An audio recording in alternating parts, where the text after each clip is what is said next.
My son left me alone at an international airport in Costa Rica, without my passport, without my wallet, without my phone. He had been planning it for months. He wanted me gone long enough to walk into a lawyer's office and finish what he had started. But when he pulled into my driveway 3 days later and tried his key in the lock, the door didn't open, and I was already standing on the other side of it. I said, through the wood, nice and calm, that I had something for him to read. That something was a 40-page legal filing with his name on every second page. Before I tell you the rest, please subscribe to the channel and drop a comment letting me know where you're watching from. I read every single one. My son and I had always been close, or so I believed.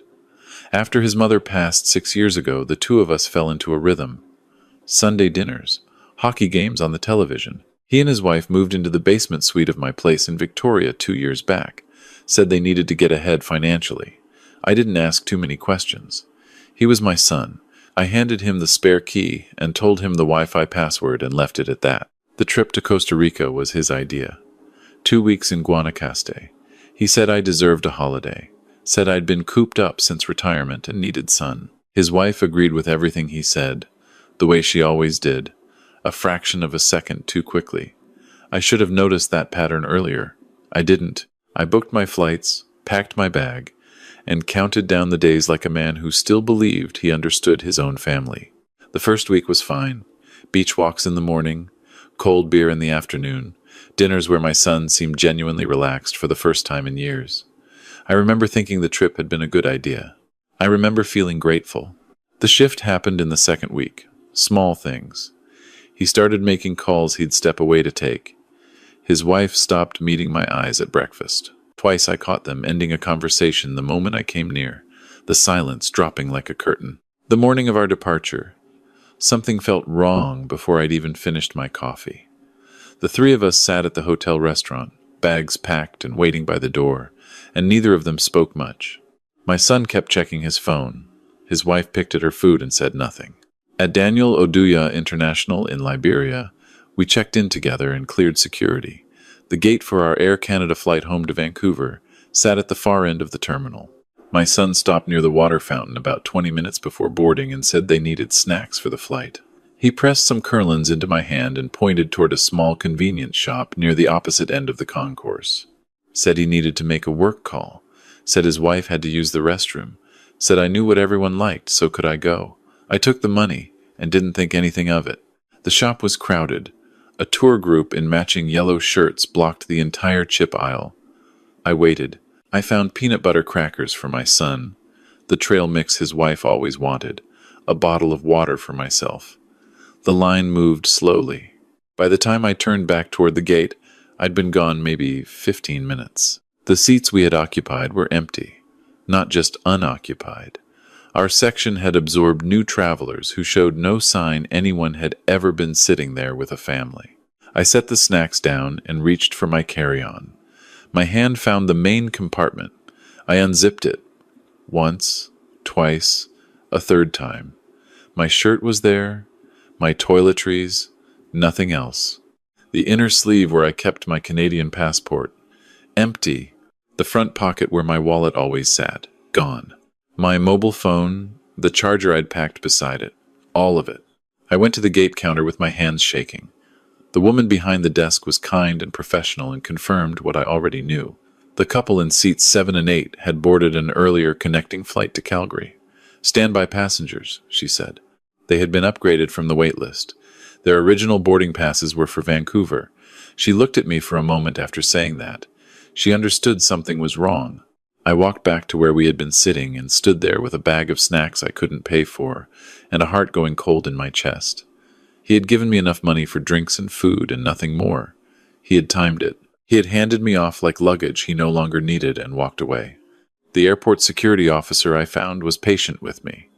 She spoke enough English to take down the basic information and directed me to the Canadian consulate office across town. She gave me a case number. She said I was not the first person to come to her desk with a story like this. That was the saddest thing she could have told me. The consulate was a short building with a maple leaf above the door. The officer inside, a steady woman in her 50s with reading glasses on a lanyard, set down her pen, and listened without interrupting. When I finished, she asked 2 questions. Was I injured? Was I safe? I told her I was fine, just stranded. She said that was enough to work with. It took 3 business days to process an emergency travel document. $52 had remained in my front pocket from the snack money, more than I thought, and it was enough to cover a basic hostel near the center of Liberia while I waited. The hostel owner, a retired school teacher named Marco, waived the second night's deposit when I explained my situation. He had a daughter in Toronto, he said. He could not imagine. I borrowed Marco's computer in the evenings. I tried calling my home number twice. No answer. I tried a third time the morning before my flight. Still nothing. What I did with the remaining hours in that hostel was think, not spiral. Think.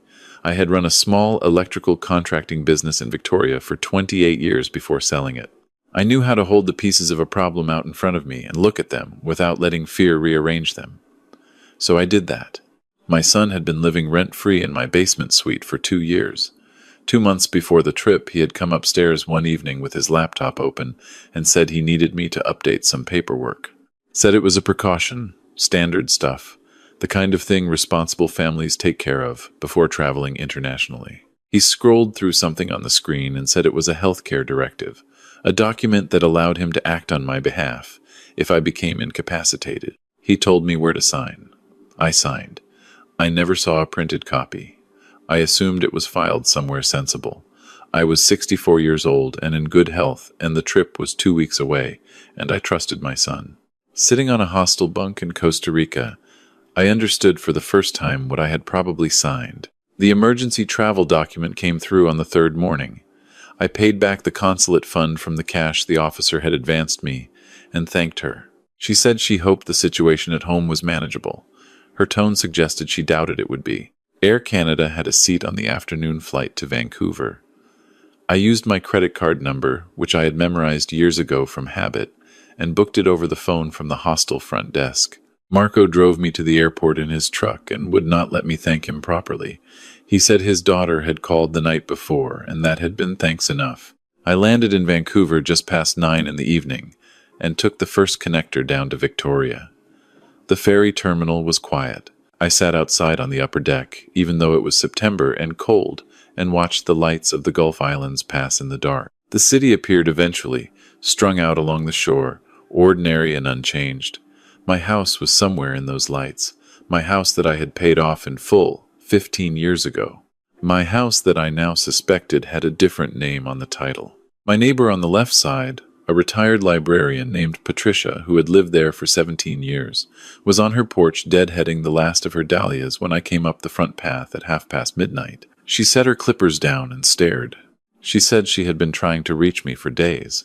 I asked her what had happened. She told me, 3 days ago my son and his wife had loaded boxes into a rental van before sunrise. Not luggage. Boxes. The kind you pack your belongings into when you are moving everything out of a place that once belonged to someone else. She had tried to ask them what was going on, and my son had waved her off and said I had asked them to collect some things while I was away. He did not look her in the eye when he said it. He drove away before 7 in the morning. I asked if she still had the spare key I had given her for emergencies. She went inside and came back with it. The house smelled stale when I let myself in. Closed up, unaired, the particular deadness of rooms that have been occupied without care. I moved through it fast.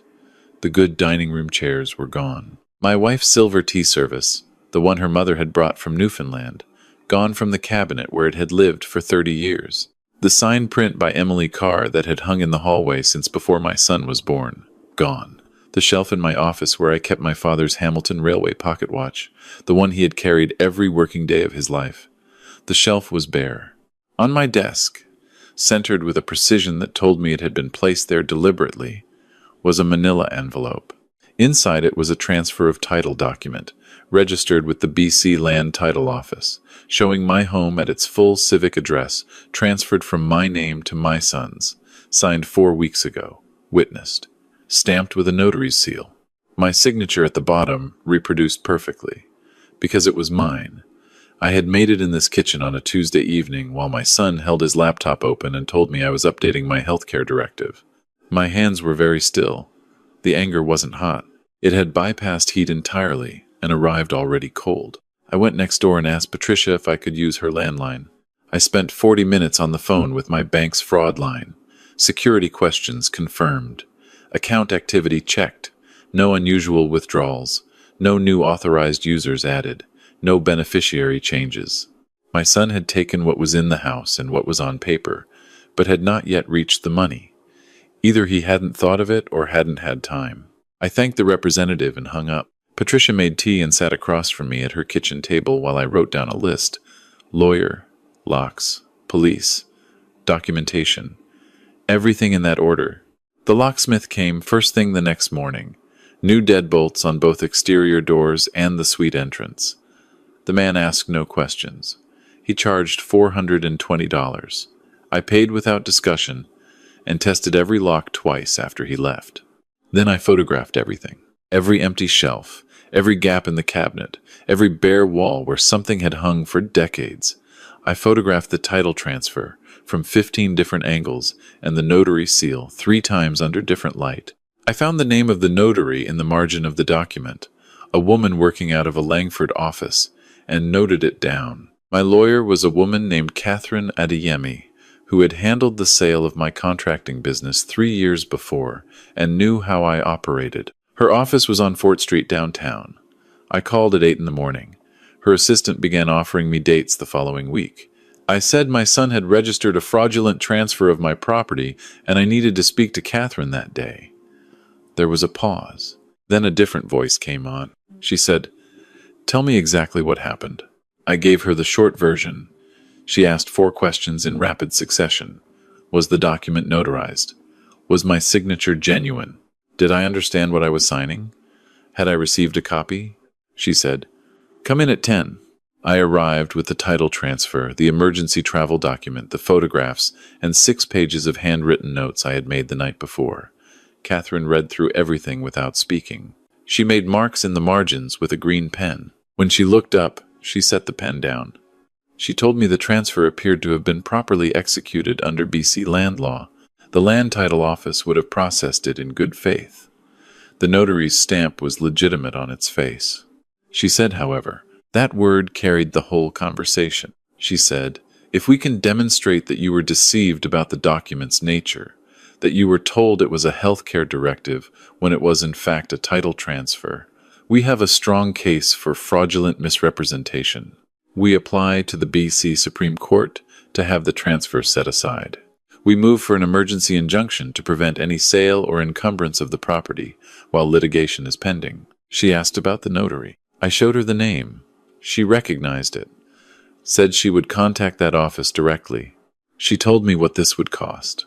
Retainer of $6,000 that morning.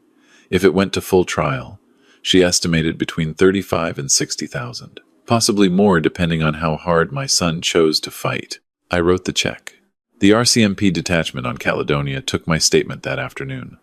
The officer was thorough and careful. He confirmed the passport, phone, and wallet constituted theft regardless of the family relationship. He noted the items removed from the house as additional counts. He said property disputes under civil law were for the courts, but the theft in Costa Rica and the removal of personal property from the residence were criminal matters he could pursue. He gave me a file number and said someone would follow up. What I did not expect was what Catherine told me 2 days later about the notary. The woman had agreed to speak with Catherine's paralegal over the phone.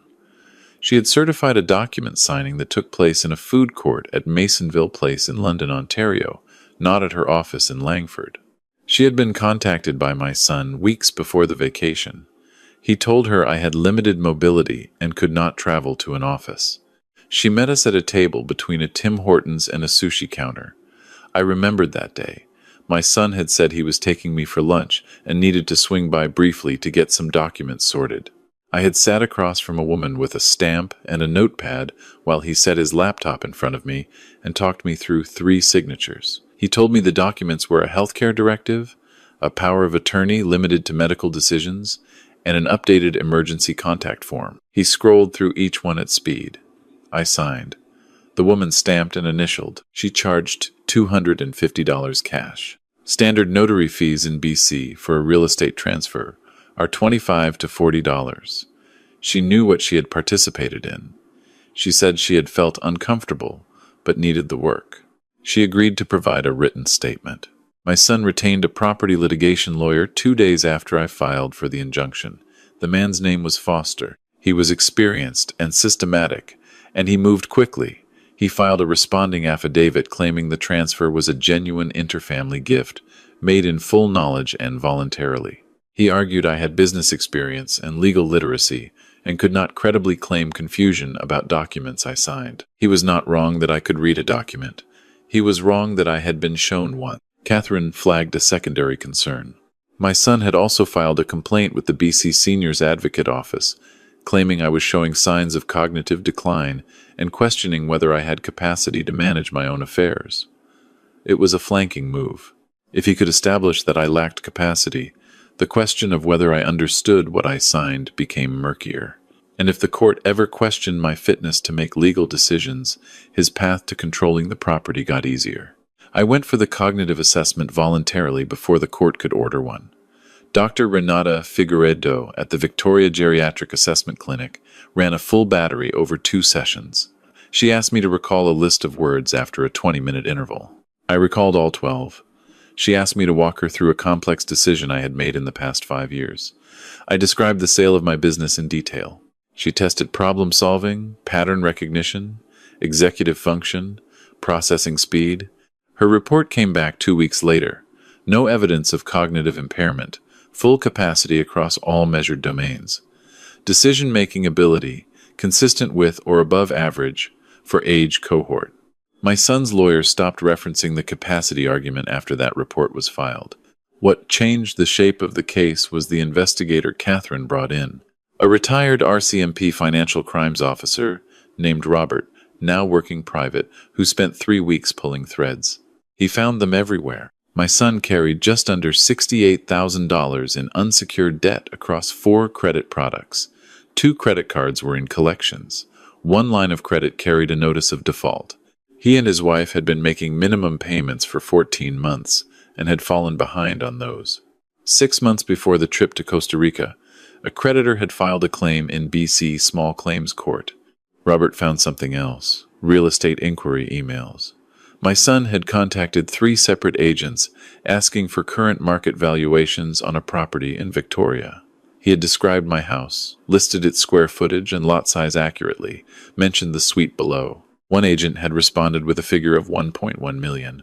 Another had said $1.08. The third had offered to do a full comparative market analysis in person. These emails were sent 2 months before my son sat down with his laptop and asked me to sign what he called a healthcare directive. Robert found the search history on my son's home computer, which had backed up to a shared cloud account he had forgotten I still had access credentials for. A series of searches from January and February. How to transfer property title in BC. Difference between deed of gift and title transfer. Can a family property transfer be challenged? What constitutes abandonment of an elderly parent? That last search was dated February the 9th, 7 weeks before he left me in Liberia. Catherine read through Robert's report in silence, and then looked at me across her desk and said, "This case is not 60-40 anymore." The preliminary hearing before Justice Bellamy at BC Supreme Court lasted a full morning. My son sat at the respondent's table in a gray suit he had owned since his wedding. He did not look at me. His wife sat in the gallery behind him and watched the proceedings with the focused attention of someone calculating odds. Justice Bellamy was in her mid-50s, precise in her questions, and openly skeptical of generalities. She asked Foster twice to give her specific evidence that I had been informed the document was a title transfer rather than a medical directive. Foster said the document itself was clear on its face, and that any reasonable person would have read it before signing. Catherine presented the notary's statement, described the food court setting, the cash payment that was 10 times standard rate, the minimal time allowed for review, my son's stated reason of my supposed limited mobility, which my medical records confirmed was entirely false. Justice Bellamy asked Foster about the mobility claim. Foster said he would need to confirm that with his client. She asked him to do so quickly because she was not inclined to move forward without an explanation for it. 3 days after the preliminary hearing, Foster contacted Catherine with a settlement offer. My son would relinquish the title transfer voluntarily and sign a quitclaim deed returning the property to my name. In exchange, I would agree not to pursue civil damages and would allow him and his wife 60 days to vacate the suite. I told Catherine the answer was no. He would sign the quitclaim deed and they would vacate within 30 days. I would not agree to any release of civil liability. If he wanted to fight the damages claim, he was welcome to fight it. Foster came back the next day. 30 days. No liability release. Catherine said my son had agreed.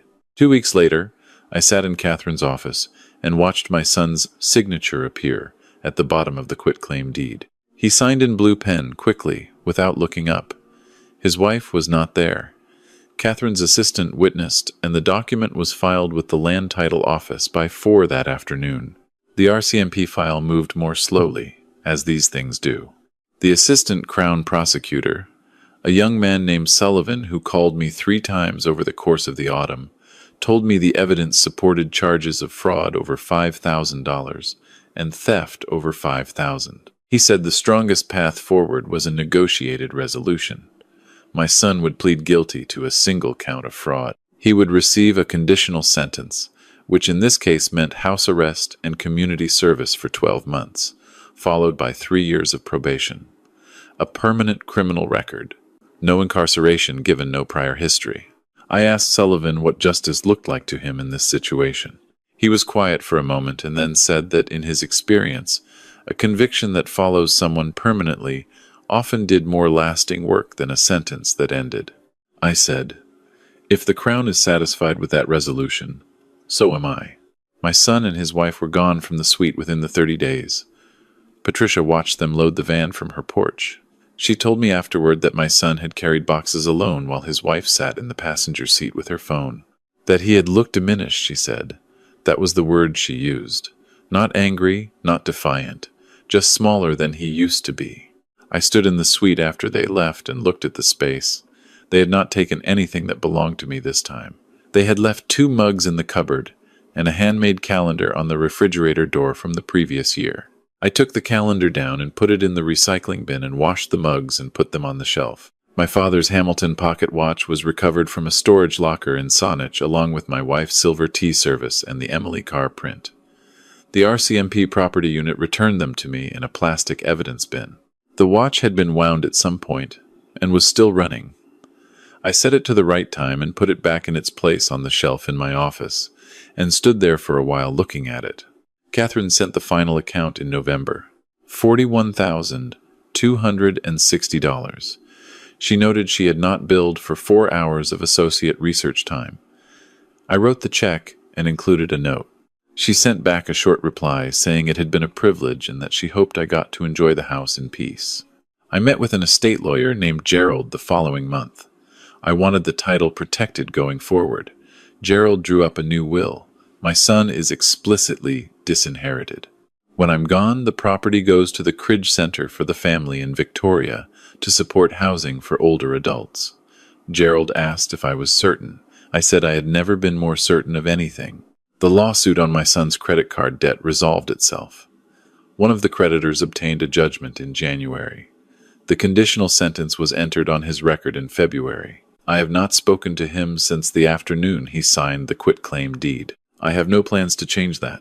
In March, I hired someone to refinish the hardwood floors in the suite and repaint the walls a color my wife had always liked, a soft slate blue. I listed it with a property manager who found tenants, a retired couple from Prince Edward Island who wanted to downsize and liked the neighborhood. They paid first and last, as required by the Residential Tenancy Act, and moved in on the 1st of April. They leave a Christmas card from Nova Scotia on my door at the holidays, and we nod at each other over the fence in the evenings. It is exactly the right arrangement. Patricia and I have coffee on Saturday mornings now. She asks about the garden, and I ask about her grandchildren, and we do not talk about what happened unless she brings it up, which she does sometimes, usually when something in the news reminds her. Last week she said, "Do you ever wish it had gone differently?"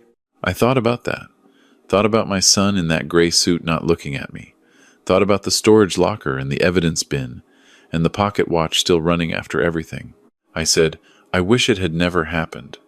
But once it did, I'm glad I didn't let it stand. She said she thought that was the only honest answer. I walked home in the early evening, unlocked my front door with my key, the key that only I hold, and stood in the hallway where the Emily Carr print hangs again in its place.